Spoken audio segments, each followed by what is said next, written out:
सनातनी ज्ञान की माध्यम से जानेंगे कि जन्म लेते ही बच्चे क्यों रोते हैं। विष्णु पुराण हिंदू धर्म के महत्वपूर्ण ग्रंथों में से एक सृष्टि, धर्म और मानव जीवन के रहस्यों को समझाने का प्रयास करता है।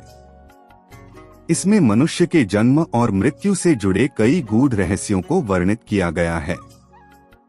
विष्णु पुराण के अनुसार जन्म लेते ही बच्चे का रोना केवल शारीरिक प्रक्रिया नहीं है, बल्कि यह आध्यात्मिक और दार्शनिक दृष्टिकोण से भी गहरा महत्व रखता है। पिछले जन्म के कर्मों का प्रभाव। विष्णु पुराण के अनुसार प्रत्येक जीवात्मा अपने पूर्व जन्म के कर्मों के आधार पर नया जन्म लेती है।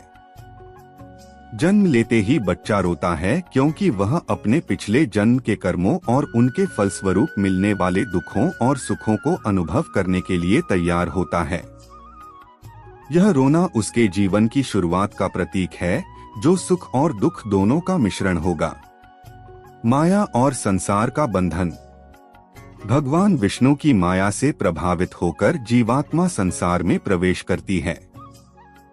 गर्भ में रहते हुए आत्मा ब्रह्मांडीय चेतना से जुड़ी होती है और उसे भगवान के स्वरूप का अनुभव होता है।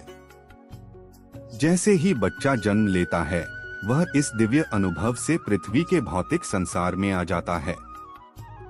इस परिवर्तन के कारण वह रोता है क्योंकि अब उसे संसार की माया, अज्ञानता और कष्टों का सामना करना पड़ता है। गर्भ में आत्मा की स्थिति। विष्णु पुराण में यह बताया गया है कि गर्भ में आत्मा भगवान का ध्यान करती है और अपने पिछले जन्मों के पापों से मुक्ति की प्रार्थना करती है। गर्भ में 9 महीने तक यह आत्मा ध्यान और तपस्या में लीन रहती है। लेकिन जैसे ही बच्चा जन्म लेता है, वह इस दिव्य स्थिति से विचलित हो जाता है और सांसारिक भोगविलास की ओर आकर्षित होने लगता है।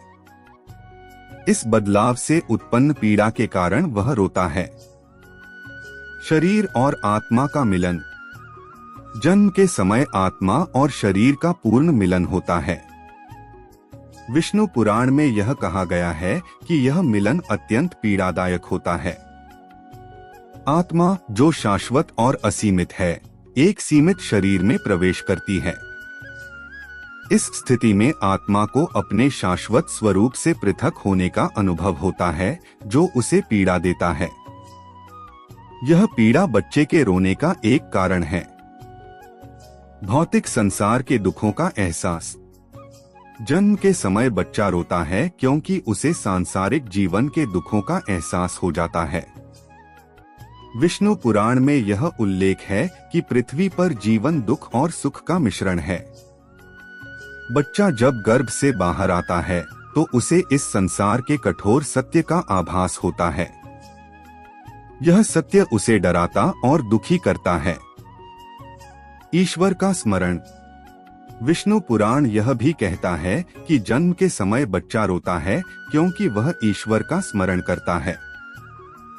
गर्भ में उसने ईश्वर के साथ जो जुड़ाव महसूस किया था, उससे वह अब पृथक हो चुका है। यह पीड़ा और ईश्वर से पुनः जुड़ने की लालसा उसके रोने का कारण बनती है।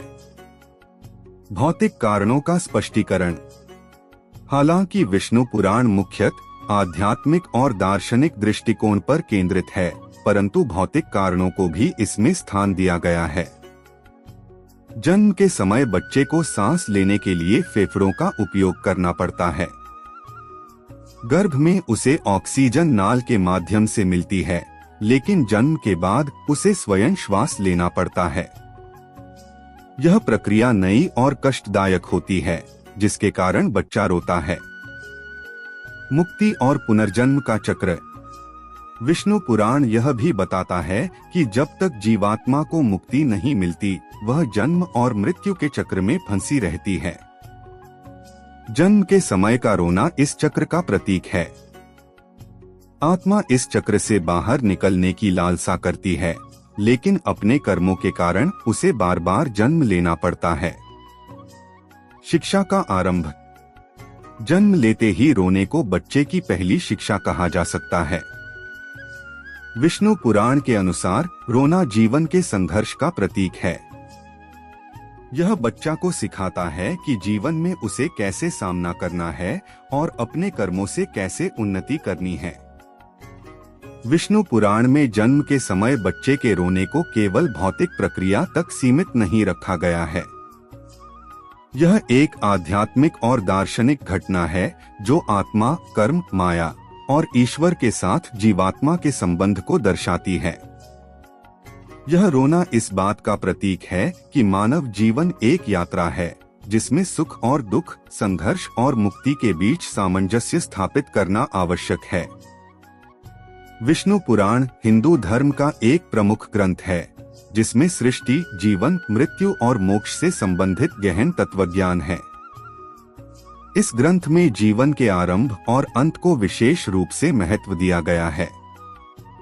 जन्म लेते ही बच्चे के रोने का कारण आध्यात्मिक, शारीरिक और मनोवैज्ञानिक द्वारा समझाया गया है। रोने का महत्व। शरीर विज्ञान के अनुसार जब शिशु गर्भ में होता है तो उसे ऑक्सीजन और पोषण मां की नाल प्लेसेंटा के माध्यम से प्राप्त होता है। जन्म के समय शिशु का श्वसन तंत्र सक्रिय होता है और उसे पहली बार फेफड़ों के माध्यम से सांस लेनी होती है। जब बच्चा रोता है तो यह प्रक्रिया उसके फेफड़ों में हवा भरने और श्वसन तंत्र को सक्रिय करने में मदद करती है। इस प्रकार रोना बच्चे के जीवित रहने के लिए अनिवार्य प्रक्रिया है। आध्यात्मिक विष्णु पुराण का वर्णन। विष्णु पुराण में इस विषय को गहनता से वर्णित किया गया है। शिशु का रोना केवल शारीरिक कारणों से नहीं बल्कि उसकी आत्मा की अनुभूति और कर्मों के प्रभाव से भी संबंधित है। कर्मबंधन और पुनर्जन्म। विष्णु पुराण के अनुसार आत्मा अनादि और अविनाशी है।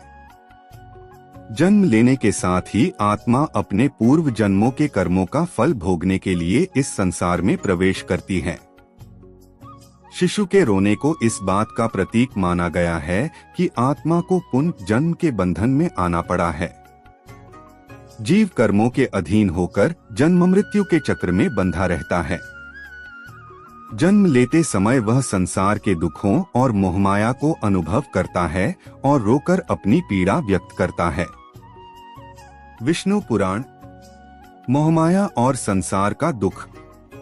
शिशु जब गर्भ में होता है तो वह मां के गर्भ में ब्रह्मांडीय सत्य और ज्ञान की स्थिति में रहता है। जन्म के साथ ही वह संसार के मोहमाया में प्रवेश करता है। यह परिवर्तन आत्मा के लिए पीड़ादायक होता है। विष्णु पुराण के अनुसार आत्मा को संसार की नश्वरता का बोध होता है और यह रोना उसी बोध का प्रतीक है। मनोवैज्ञानिक। शिशु का रोना उसके वातावरण के प्रति पहली प्रतिक्रिया होती है। गर्भ से बाहर आने पर वह ठंडी हवा, उजाला और नई परिस्थितियों को महसूस करता है। यह परिवर्तन उसकी इंद्रियों को उत्तेजित करता है और वह रोने के माध्यम से अपनी उपस्थिति दर्ज कराता है। विष्णु पुराण में रोने का आध्यात्मिक संदेश। विष्णु पुराण यह भी कहता है कि शिशु का रोना केवल पीड़ा का प्रतीक नहीं है बल्कि यह आत्मा के लिए एक नई शुरुआत का प्रतीक भी है। यह रोना आत्मा के लिए ईश्वर की ओर जाने के मार्ग की शुरुआत है। रोना और ध्यान। विष्णु पुराण के अनुसार रोने का ध्वनि कंपन उस क्षण में ईश्वर की ओर ध्यान केंद्रित करने का भी साधन हो सकता है। शिशु के रोने को उसके ईश्वर से जुड़ने के प्रयास के रूप में देखा जा सकता है। प्रार्थना और ईश्वर की कृपा। जन्म लेते ही शिशु के रोने को उसकी आत्मा द्वारा ईश्वर से प्रार्थना करने के रूप में भी समझा जाता है। यह प्रार्थना उसे जीवन में संघर्ष करने और मोक्ष की ओर बढ़ने की शक्ति प्रदान करती है। आध्यात्मिक संदेश और जीवन का उद्देश्य। विष्णु पुराण यह भी बताता है कि जन्म और रोने का संबंध जीवन के उद्देश्य से है। आत्मा इस संसार में केवल भौतिक सुखों के लिए नहीं बल्कि अपने आध्यात्मिक विकास और मोक्ष के लिए आई है। शिशु का रोना आत्मा के उस लक्ष्य की ओर संकेत करता है।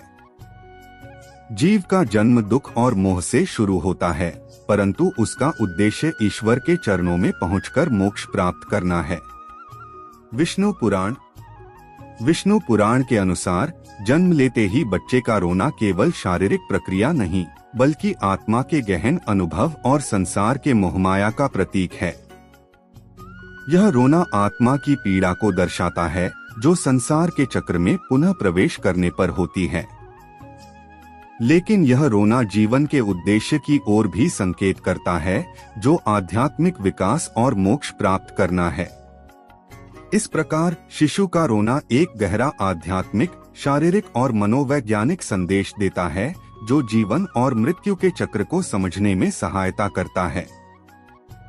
बस इतना ही। आप सबको कैसा लगा हमें कृपया कमेंट में बता दें और अपना आशीर्वाद बनाए रखें। धन्यवाद।